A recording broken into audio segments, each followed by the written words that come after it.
You found it. Your home for the best content on your favorite team, the Fighting Tigers of LSU. Do us a favor. Subscribe to the channel. Leave your comments below. And be sure to smash that like button.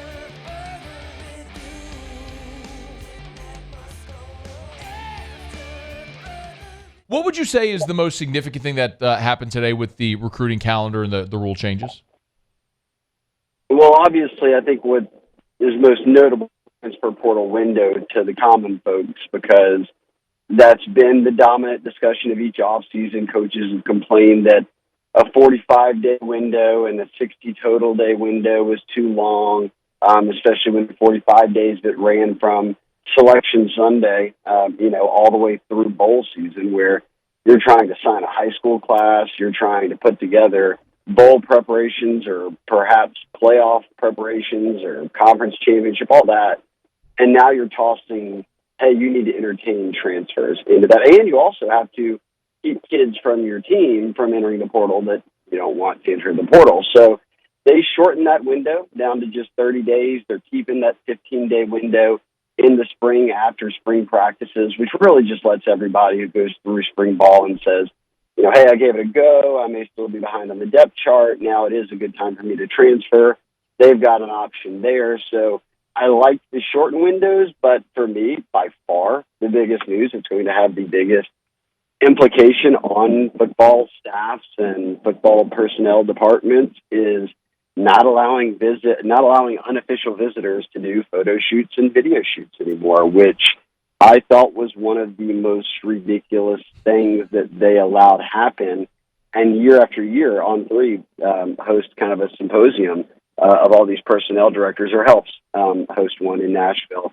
I shouldn't say they host it, but take part in it. And every year, and I hear this from coaches all the time, all these personnel people get up there and say, well, the only reason we do it on unofficial visits, and I'm pointing at you, Georgia, or you, Bama, is because you do it. And Georgia and Bama point back and say, well, the only reason we do it is because y'all do it. And, well, if none of us, if we all just agreed not to do it, then we'd be great, right? And then the kids would still say, no, I want it.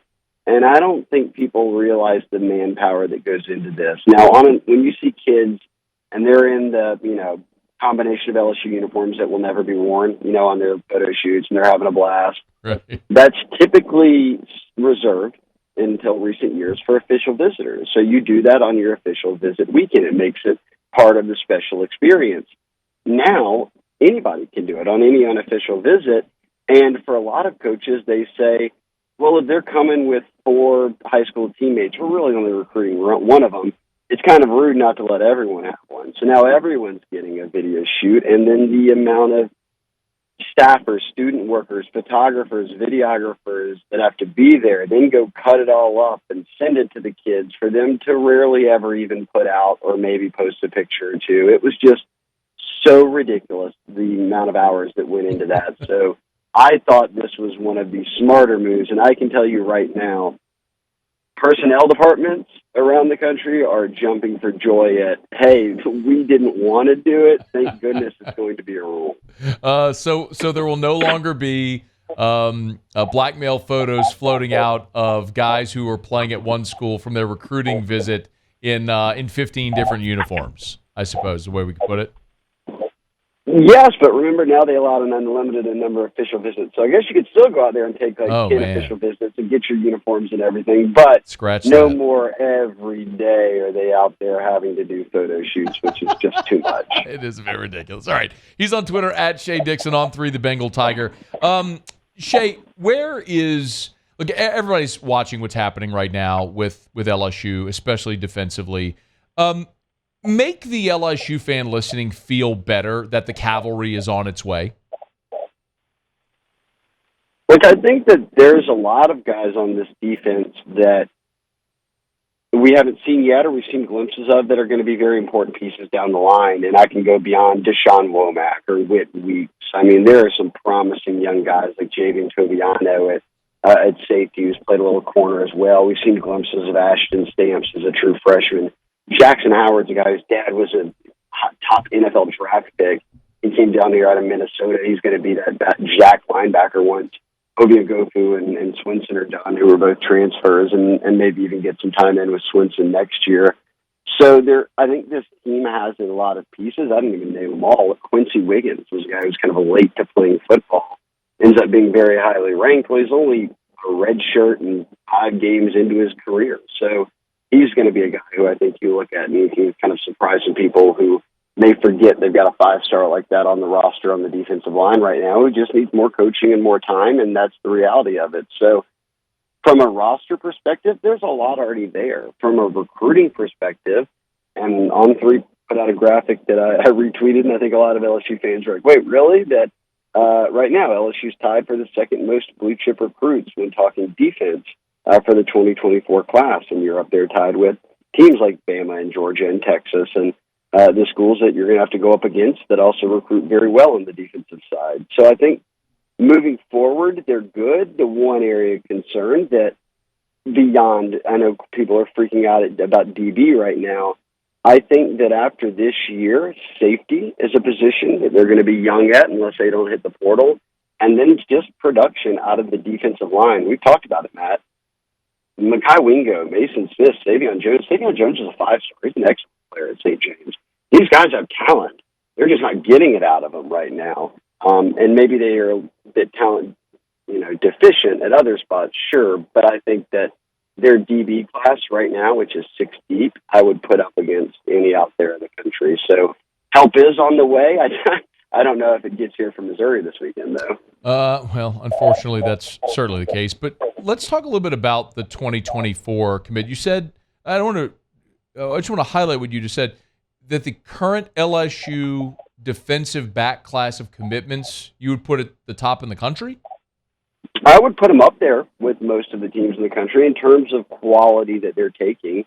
I mean, you've got a guy in Juwan Johnson who right now is, still on pace and in a battle to break Brock Berlin's record for all-purpose yards as a high schooler, and he's going to play DB corner for LSU. I think he can make that transition. They went to Florida, got Kai Bates, who a lot of teams wanted. He'll finish as one of the top 10 corners in the country.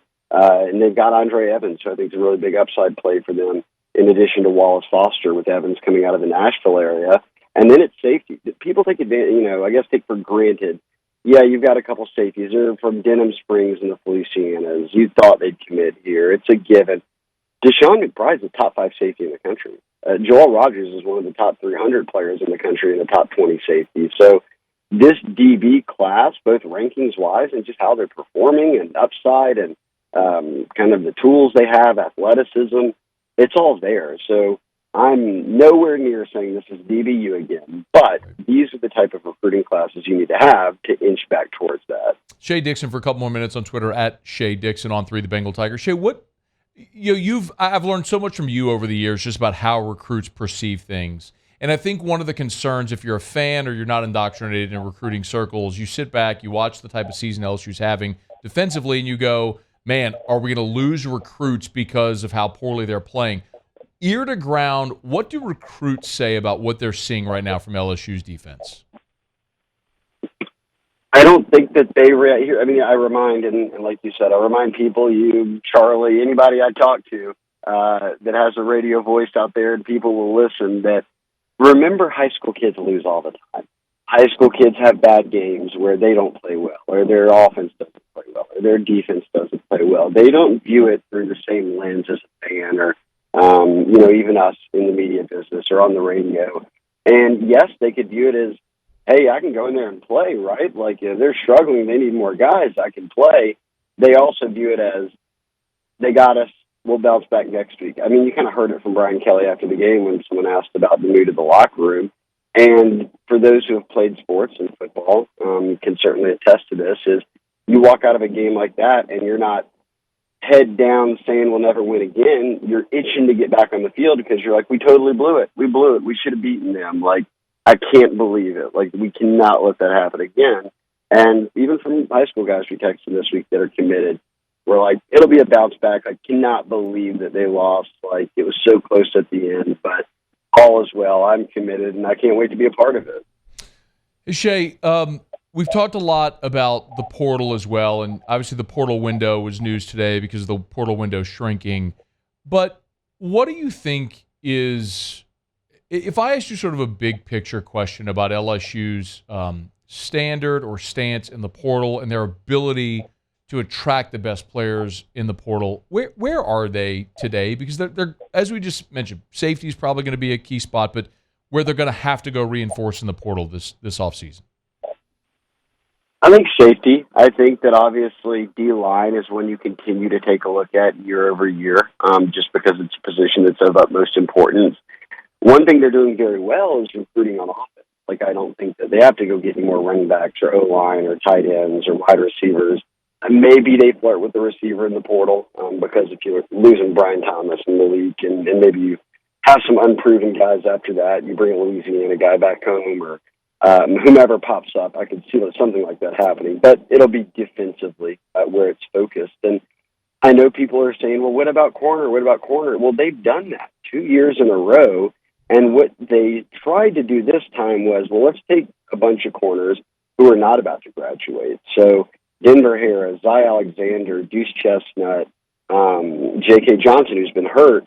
The expectation would be you'd get all those guys back a year from now, and that they'd have a year in the system. And now you've grown guys like the Terrence Welsh and Stamps and them. So maybe a little corner, but for me early on, I was looking at the roster and depth chart before you called to get on radio, and I said, man, safety next year, if you've got no Major Burns or Greg Brooks or Andre Sam and Sage Ryan's at the back end of his career, we've not seen any other guys. Like Ryan Yates is the only other safety who's played. He got 6 snaps the other night. I mean, the inexperience that would be at the position is a little worrisome for me. But look, long way away from that, maybe like guys like Burns still have eligibility. So we'll see who comes back. We'll see who doesn't. And I certainly think that the portal will be an intriguing, whatever it is now, 30 days instead of 45, an intriguing 30 days from December 10th or whatever it might be and into January.